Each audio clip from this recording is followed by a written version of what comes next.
இன்னைக்கு மாமியார் சமையல் சேனல்ல நம்ம எள்ளு துவையல் பார்க்க போறோம். இதுக்கு 50 கிராம் எள்ளு எடுத்து நம்ம ஒரு கடாயில டைரக்டா போட்டு வறுக்க போறோம்.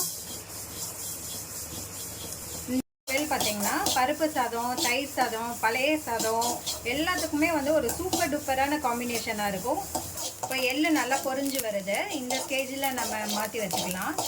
எள்ளு நம்ம தனியாக எடுத்து வச்சிட்டோம். அடுத்ததாக அதே கடாயில் ஒரு ஸ்பூன் எண்ணெய் ஊற்றி ஒரு 3 மிளகா வத்தல் ஆட் பண்ணிக்கலாம். மிளகாவையும் நம்ம எள்ளோட ஆட் பண்ணிக்கலாம். மிளகா வத்தலோட நம்ம துருவின தேங்காய் ஒரு 3 ஸ்பூன் எடுத்துக்கலாம். 2 பூண்டு எடுத்துக்கலாம். கொஞ்சோண்டு கருவேப்பிலை எடுத்துக்கலாம். இப்போது இதை எல்லா இன்க்ரீடியன்ஸையும் ஒரு மிக்சர் ஜாருக்கு மாற்றி நம்ம நல்லா அரைச்சிக்கலாம். தேவையான அளவு உப்பு ஆட் பண்ணிக்கலாம். இது நல்லா நைஸாக அரைக்கலாம். நல்லா அரைச்சிட்டு வரோம். இதில் கொஞ்சம் தேவையான அளவு தண்ணி ஊற்றி இன்னும் நல்லா அரைச்சிக்கலாம். இப்போது நமக்கு சூப்பரான ஒரு எள்ளு துவையல் ரெடி ஆயிடுச்சு.